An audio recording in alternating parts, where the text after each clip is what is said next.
Ayoko po ng away. Pero kung sila ay pinipilit na ako makipag-away, ay pwede rin naman po. Marami po salamat. Alam ko po kung sino po ang tinutumbok ninyo, kagalang-galang na kinatawan ng Paranaque.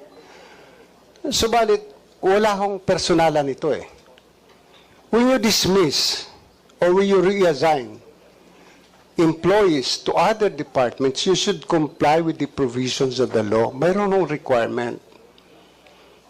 Isa ko sa requirement to you maintain the same status, the same work.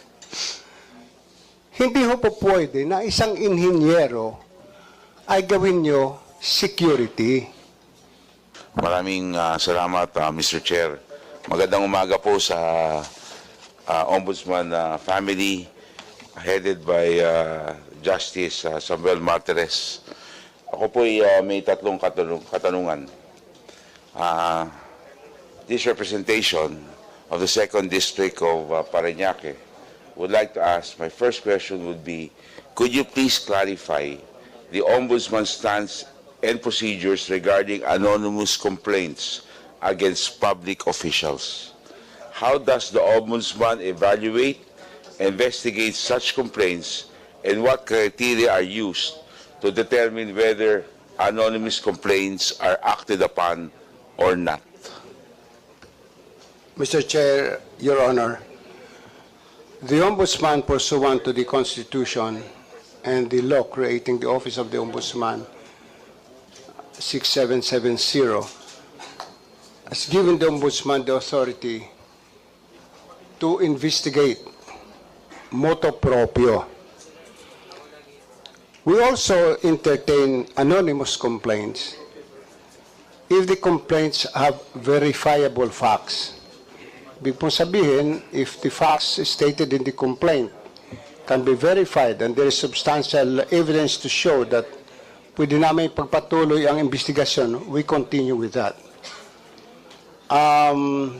Just like in the judiciary, where there is a complaint against a judge, even if it is an anonymous complaint, the Supreme Court also entertains those matters. Thank you very much, Your Honor. And ano po ang criteria po natin o basihan pag sinabi po natin siya po ay dapat aksyonan o hindi? Once we establish the verifiable facts, we validate. Ito bang mga ito ay totoo, nag-exist? So that's where we conduct the fact-finding investigation or the case build-up to validate all these facts that are stated in the anonymous complaint. Because otherwise, kung wala man lang kami makuhang ebidensya, walang dokumento, walang witness na pwede mag-testify, the investigators will just recommend for the dismissal of the complaint. Okay. Second question. In light of the Office of the Ombudsman's decision to file graft charges against individuals involved in the purchase of COVID-19 RT-PCR test kits from Pharmally Pharmaceutical Corporation and the subsequent recommendation for penalties, can you please clarify what specific actions or measures the Office of the Ombudsman intends to take to ensure the enforcement of these penalties and legal accountability of those involved in the case? Your Honor, Mr. Chair, Your Honor, sa administrative aspect of those involved in the purchase of test kits, one of those that was dismissed from the service is the Ombudsman's own overall Deputy Ombudsman. Karamihan po doon na-dismiss, may mga na-dismiss na from the service. On the criminal aspect, we're just waiting that the motion for reconsideration of the persons involved of the respondents is resolved. And we will immediately file this with the Sandigan Bayan, Your Honor.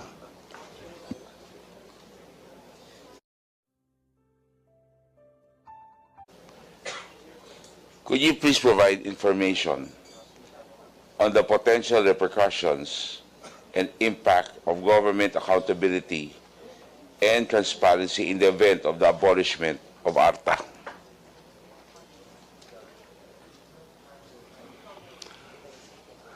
Mr. Chairman, Your Honor,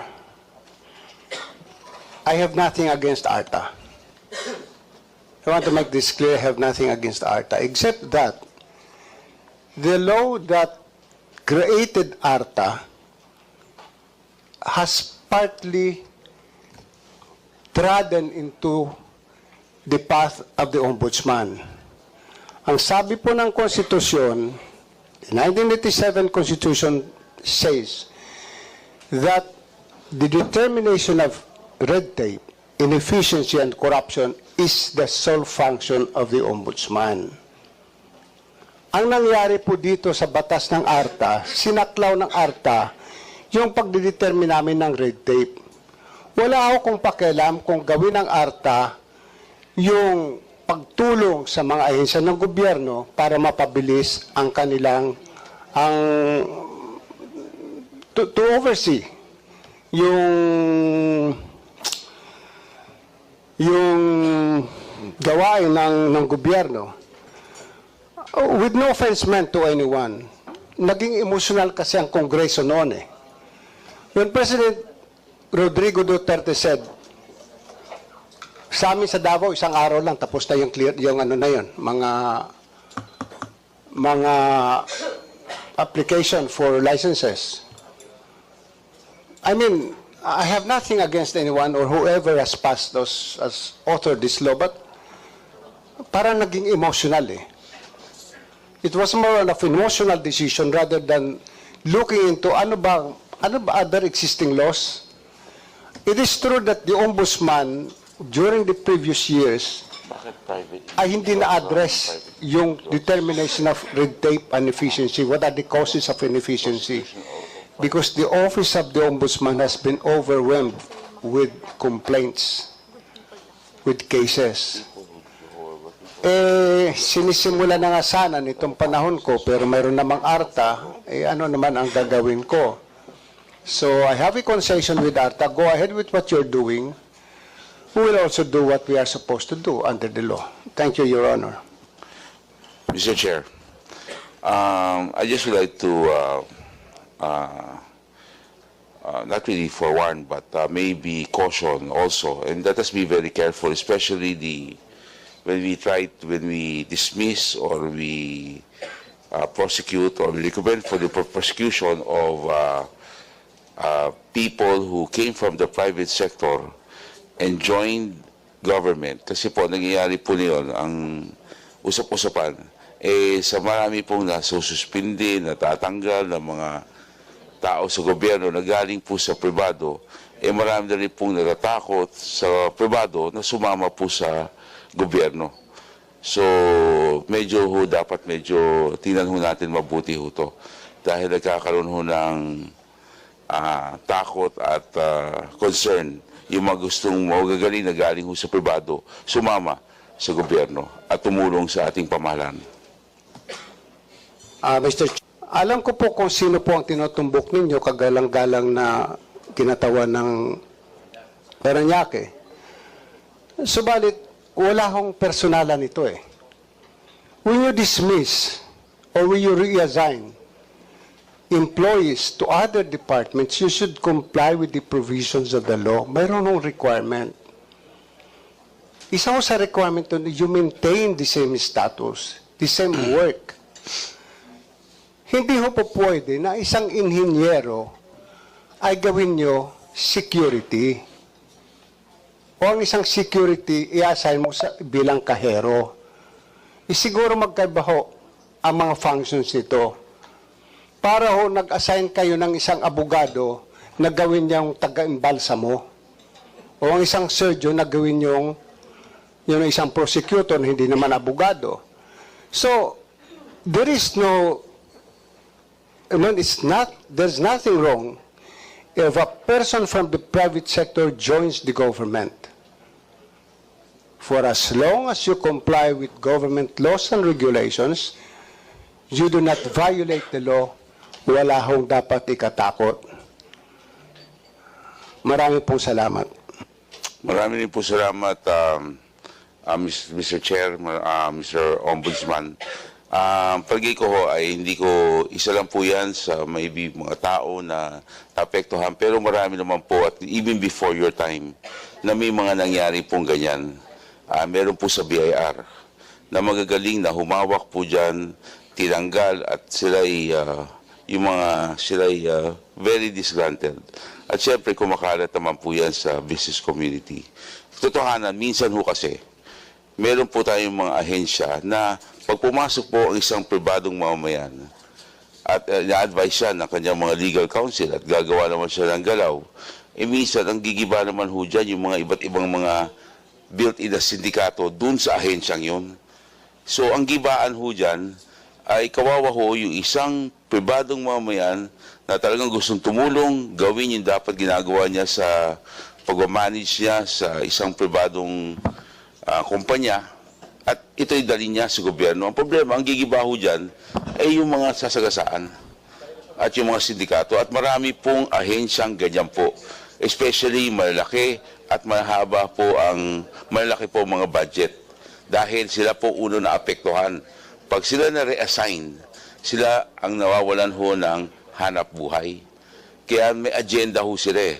So dapat ho, pagay ko, yan ay dapat i-evaluate. Naintindihan ko po kayo. Pero hindi lang po yung ahensyang binabanggit nyo.